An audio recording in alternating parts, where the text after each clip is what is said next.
Pregnancy is a very demanding journey, and as such, it has to be prepared for. Even though a lot of pregnancies are unintended, but there are things that you need to put into consideration if you are planning to get pregnant in the nearest future.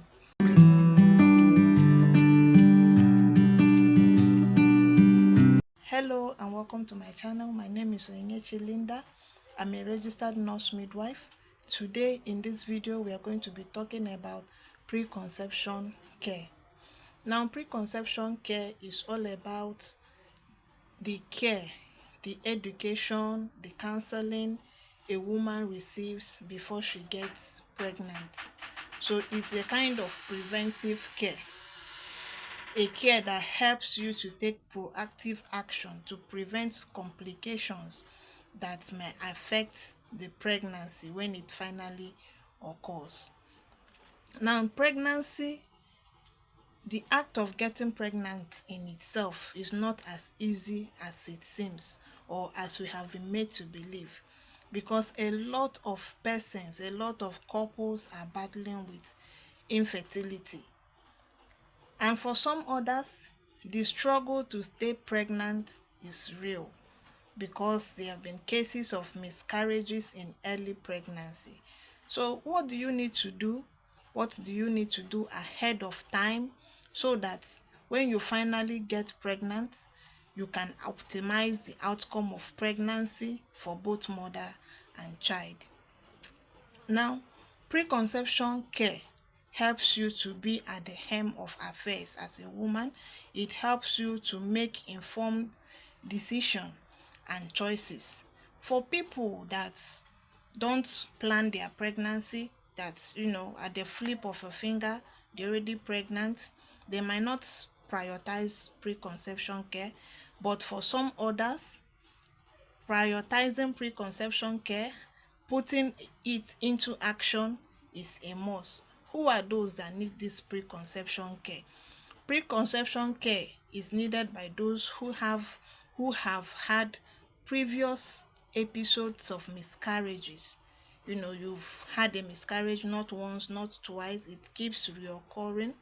You need preconception care so that measures can be put in place to prevent a repeat of that in the future when you fall pregnant again. HIV mothers need preconception care.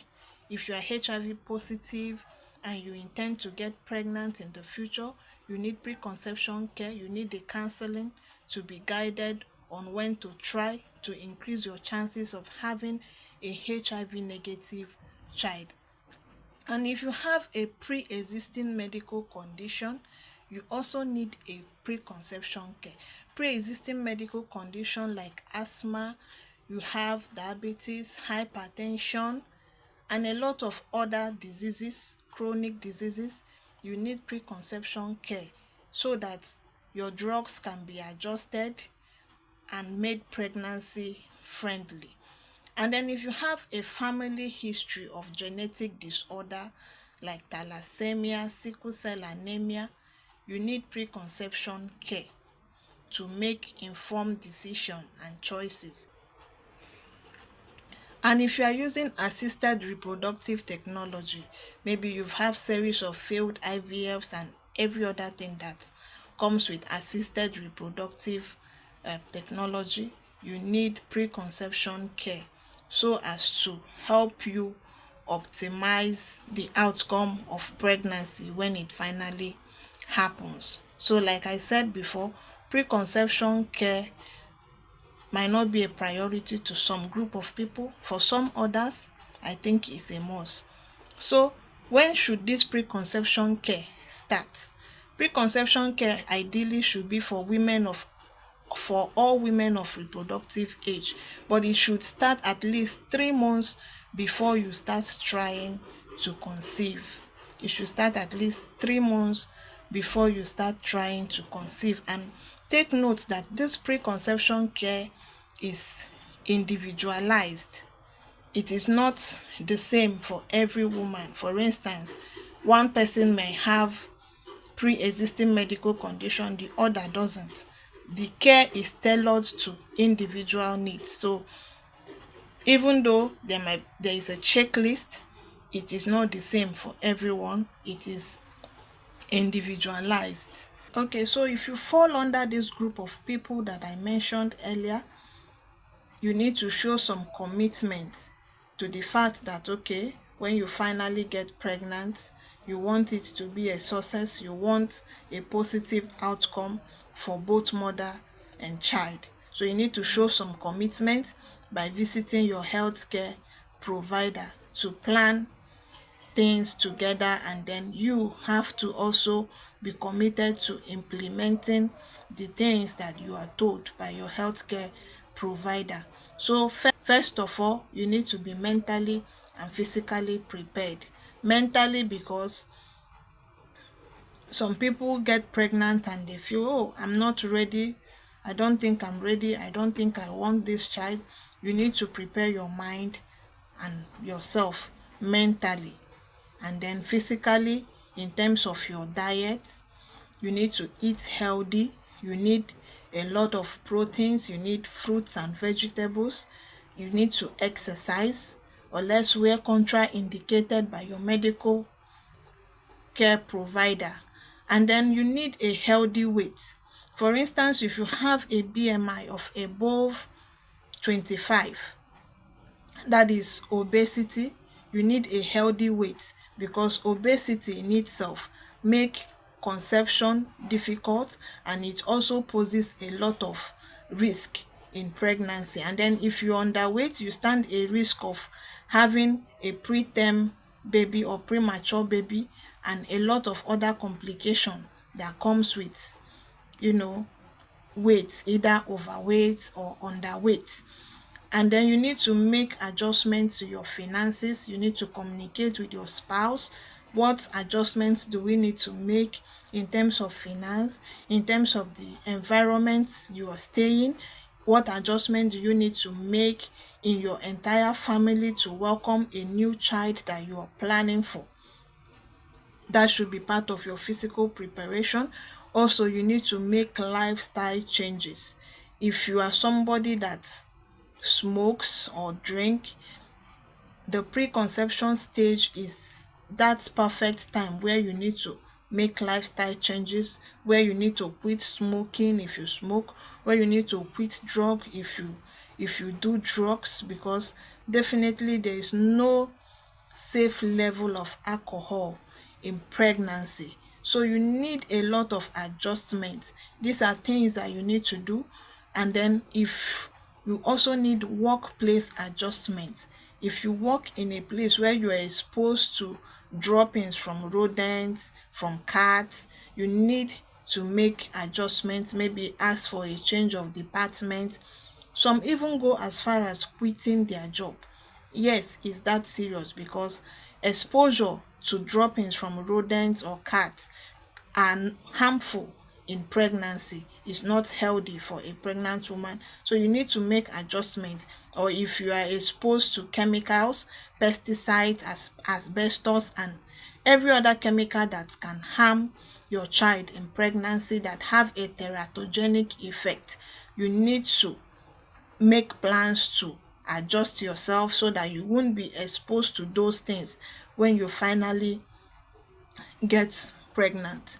Now, another thing that will happen when you visit your healthcare provider, the second thing that will happen is that there will be history taking. There will be history taken. They are going to take history to know if you have a pre-existing medical condition. For instance, if you're diabetic or if you're hypertensive.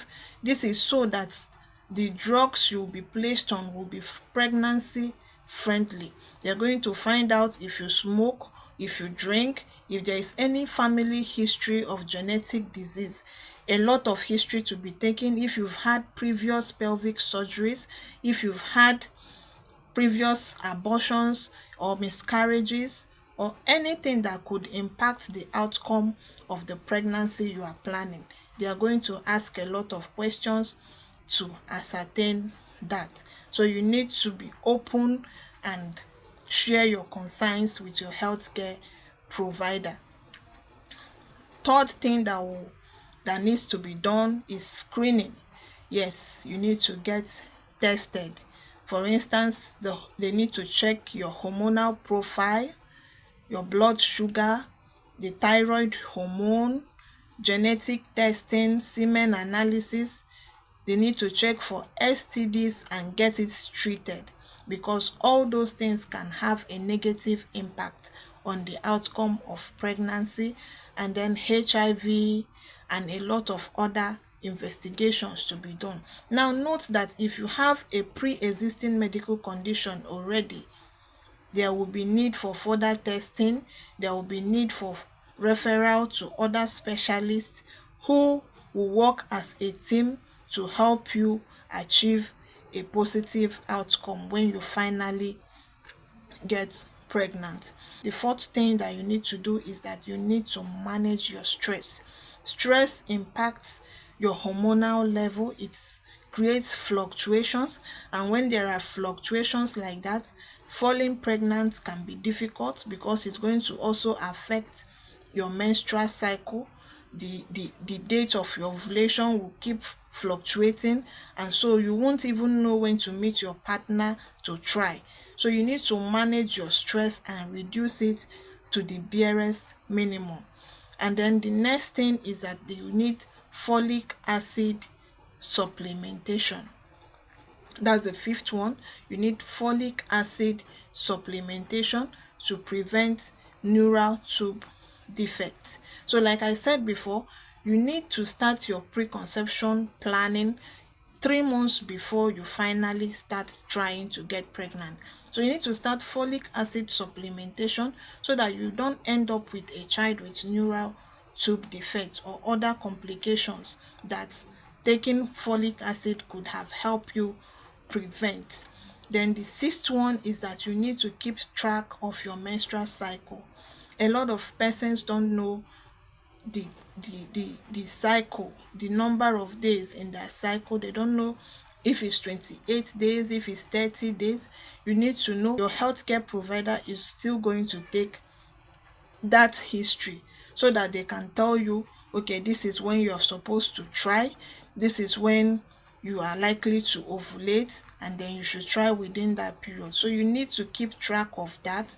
Other things that might follow: for persons in malaria endemic areas, you need to take malaria prophylaxis to avoid complication. We don't take it as anything, but malaria can sometimes cause miscarriages. It can cause complications or anemia in pregnancy. So you need to put a lot of things into perspective so that you can achieve a positive outcome when you finally get pregnant. So ultimately, you get information about the best time to try, that is your ovulation period, and then you also get information about when it is safe to try. Maybe if you've had previous miscarriage, you are advised to recover very well before you try again.